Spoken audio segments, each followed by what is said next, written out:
De volta na Hora da Verdade hoje, a gente conversando aqui com o prefeito de Poços de Caldas, Heloísio Lourenço, e a sua participação obrigatória pelo 37216955, jornalismo@tvpox.com.br.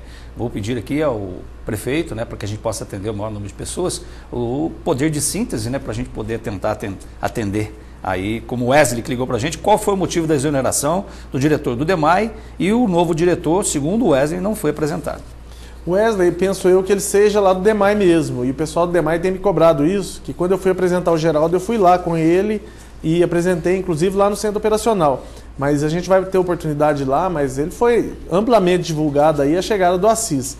O Geraldo foi embora porque ele recebeu um convite para um alto cargo lá, se não me engano, o cargo de assessor do presidente da Sanasa, e aí ele foi embora. Ele é funcionário aposentado lá da Sanasa, e o pessoal sabe da competência dele, e agora é convidado para esse cargo que ganha, acho que umas 3 vezes mais do que ele ganhava aqui. Então, obviamente, que para a carreira dele e financeiramente também era mais atraente, ele foi. Eu vou aproveitar, inclusive, essa questão do DEMAI para fazer uma pergunta que às vezes está no dia a dia, que eu ouço da população, tenho o maior carinho, já passei pelo DEMAI, um departamento que faz parte da minha vida, eu tenho uma proximidade muito grande. Mas as pessoas reclamam muito do DEMAI com relação às obras que são feitas pelo DEMAI e não existe o recapeamento ali das ruas. Isso realmente está acontecendo? Está acontecendo, é uma coisa que me chateia muito realmente e o pessoal pode acreditar, no primeiro dia que o Assis chegou aqui, para começar o trabalho lá, às 8 horas da manhã, e nós entramos num carro, até foi no meu carro, não fomos em carro oficial, foi no meu carro, e a gente do lado, nós andamos bastante aí por essa cidade, eu mostrando para ele todas as cicatrizes que o DEMAI tem deixado aí pela nossa cidade. Passei por vários bairros, tanto aqui do centro quanto bairros mais distantes, e a história é uma só, Na verdade, o DEMAI faz um grande trabalho, mas só que peca muito na conclusão dessa obra, a gente precisa corrigir isso. E o Assis está sabendo disso e a gente vai dar um direcionamento bem diferente para esse tipo de trabalho. O Paulão ligou, acho que é Paulão ou Paulo, tá difícil aqui, viu, Paulo? Prefeito, em sua campanha você afirmou uma verba para a linha ferroviária, pré-aprovada pela presidente Dilma, segundo o Paulão, de 500 milhões. Quando isso será colocado em prática? Pois é, Paulão, na verdade, não é uma linha pré-aprovada não, vamos explicar bem. A presidenta Dilma definiu, separou lá, vamos explicar assim, 500 milhões de reais destinado a uma política de recuperação de trens turísticos no Brasil inteiro. Tá? E a gente precisa aqui fazer, e nós já estamos encaminhando isso, primeiro um estudo de viabilidade técnica para a volta do nosso trem turístico. Com o estudo de viabilidade técnica preparado, aí a gente vai para Brasília já, então com o nosso projeto ali, para poder, dentro desses 500 milhões, pegar um recurso aí na ordem dos 20 milhões de reais, que segundo informações, seria suficiente para a gente fazer os trilhos e retomar depois a volta do trem. Mas estamos mais firmes do que nunca nesse propósito, e eu tenho certeza que a gente conseguindo esse intento, para Poços de Caldas vai ser um grande diferencial em termos de turismo. Um abraço a todos do Poços na Linha, que ontem teve a passeata aí, muita gente apareceu. Um abraço para toda a galera. Eu também estive lá, viu? É? Opa, de camiseta e tudo, andei aqui por trás, afora, fomos pelo trilho. E uma pergunta, você não saiu da linha, não? Não teve jeito, rapaz. Eu quase caí na ponte, mas não consegui não saiu da linha. Mas descarrilhar, não. Como diria lá em Alfena, a gente capota, mas não breca, e fica no trilho. O Danilo Ávila, obrigado, mandou um e-mail para a gente aqui. Um grande abraço para a gente aqui, mandando, o Danilo. Ele pergunta qual será o critério de escolha dos servidores municipais que irão trabalhar na unidade de pronto atendimento. O critério, na verdade, as pessoas que estão lá na policlínica, provavelmente essas pessoas vão para lá e, obviamente, depois não tem um critério definido, não.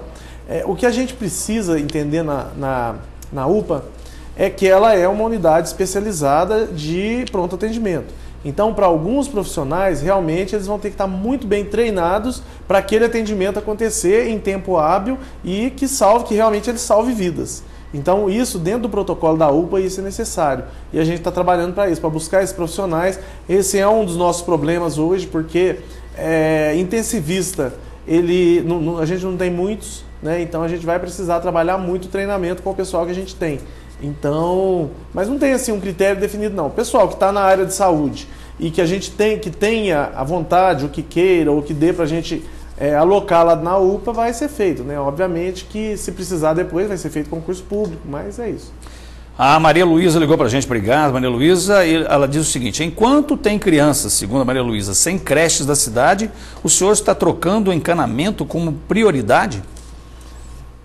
Maria Luísa, existem muitas prioridades no nosso município. A falta de vagas nas creches é realmente uma prioridade. Mas existem também, da mesma forma que existem as prioridades, existem algumas linhas de financiamento, existem algumas linhas de recurso do próprio governo federal para algumas coisas. Então, o recurso que vem para a gente trocar encanamento, para modernizar a nossa rede, ele não pode ser usado para construir creche. Se eu não fizer aquilo que está para ser feito com encanamento, eu vou perder o dinheiro, simplesmente também não vou construir a creche. Então, as coisas são bem definidas em termos de recursos. Para as creches, nós estamos buscando, fazendo as nossas inscrições no PAR, que é o programa de computador lá do governo federal, que a gente faz as inscrições das nossas creches, e a gente vai buscar o recurso para isso também. Mas cada qual no seu cada qual. A Ana Cristina, obrigado Ana, parabeniza pelo respeito que tem com os servidores, diz ela, e se o senhor tem algum projeto para melhorar o Parque Araucárias. O Parque Araucárias, a gente tem sim, um deles, né, a gente está evoluindo nisso junto com a promoção social, a gente está montando uma equipe que vai fazer o pós-morar lá no Araucárias, tá? O pós-morar é um trabalho de profissionais especializados que vão trabalhar junto àquela turma que está lá, aquele pessoal que está morando lá, junto às famílias, vai dar uma condição bem melhor para eles, de uma assistência melhor em termos de amparo, para que as pessoas tenham exatamente a noção e para que as pessoas tenham o entendimento do que é morar no condomínio.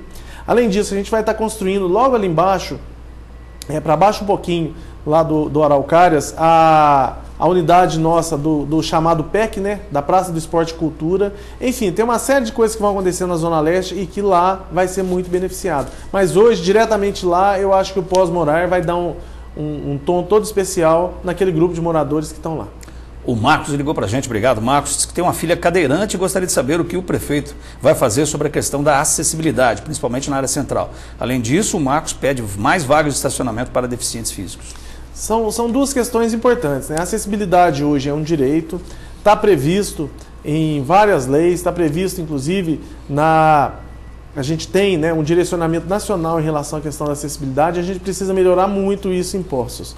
Agora, com aberta aí as inscrições para o PAC e várias inscrições para programas do governo federal, nós estamos elaborando projetos para realmente fazer uma grande modificação, uma grande revolução em relação à acessibilidade aqui na região central principalmente e em alguns bairros. Obviamente, se a gente conseguir esse recurso, que aí vai ser recurso de grande vulto mesmo, 30, 40 milhões de reais, a gente vai fazer uma diferença muito grande. Se a gente não conseguir, com o nosso recurso mesmo, a gente vai tentar evoluir um pouco na questão da acessibilidade. Arrumando os passeios, cuidando dessa questão da ocupação por calçadas, arrumando as rampas, fazendo o que a gente consegue com o recurso nosso. Mas vamos brigar muito para conseguir recurso do governo federal para isso. A gente está falando sobre a área central, uma outra reclamação que eu tenho ouvido até nos jornais é a questão da presença de muitos ambulantes na cidade. Isso realmente está acontecendo? Como agir em relação a esse problema? Pois é, esse é um problema que é complicado da gente trabalhar com ele, é um problema complicado da gente tratar sem desrespeitar, obviamente, o direito que as pessoas têm, né? Eu acho que isso é fundamental. Não existe, viu, William, o entendimento que a gente tem que ter é que não nasce, as pessoas, o morador de rua não nasce do dia para o outro, ele não aparece do dia para o outro, a não ser que ele venha realmente de cidades diferentes ou que ele seja trazido para cá ou alguma coisa desse tipo, né?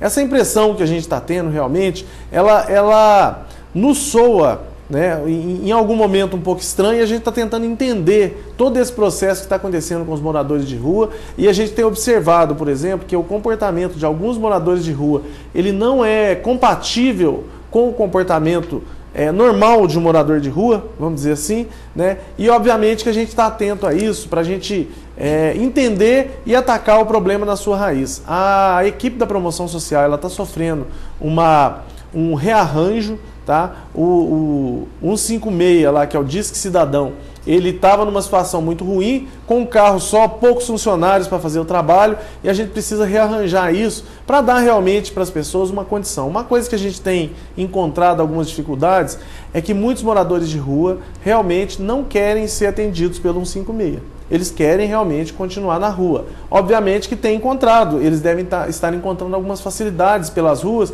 e por isso não querem ir lá no 56 para ir para as casas de passagem, para tomar banho, para receber alimento. Por quê? Porque eles estão bem alimentados, porque eles estão numa condição muito boa nas ruas.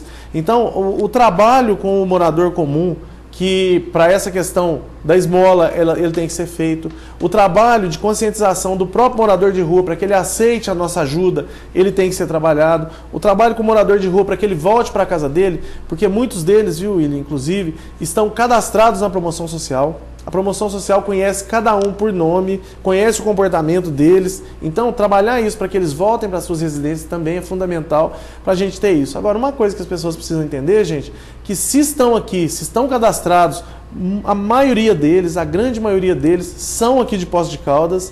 Então, é um problema que a gente tem. Agora, e um problema social, William, deixa eu só dizer, problema social que envolve morador de rua, que envolve adolescente envolvido com droga, a gente não vai para debaixo do tapete. A gente tem que trabalhar isso, porque às vezes, para as pessoas que estão olhando e cobrando, inclusive, da gente, é fácil entender que eu deveria, por exemplo, pegar um batalhão da Guarda Municipal e mais um 56 e mais tudo e fazer um arrastão na rua, juntar todo mundo, jogar na Kombi e levar para algum lugar. Esse não é tratamento digno para ninguém e eu tenho certeza que a população de Poços não quer isso. O que a gente precisa é ter realmente um trabalho que promova a vida das pessoas. Luiz, com relação a isso, não vai aqui nenhum juízo de valor, mas apenas uma percepção minha que eu gostaria de repassar em relação aos ambulantes. Quando a gente vê um governo do PT, e eu estou falando assim, sem juízo de valor mesmo, uma avaliação. E aí você disse alguma coisa que me pareceu alguma coisa orquestrada, eu não sei se eu senti um pouco isso nas suas palavras, que há um aumento, um volume maior de ambulantes nas ruas.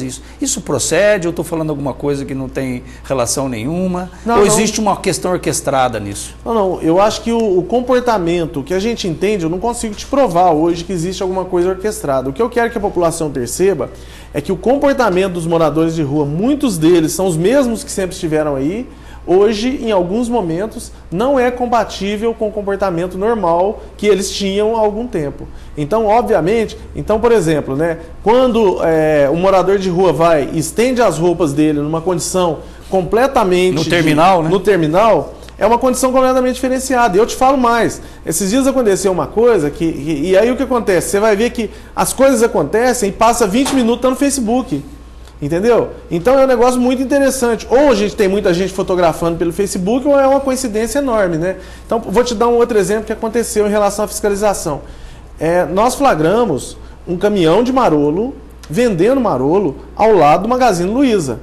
Esse caminhão foi apreendido, mas, igual eu te falei, foi o mesmo esquema. Em 20 minutos, meia hora, ele já está no Facebook. Agora, vem cá.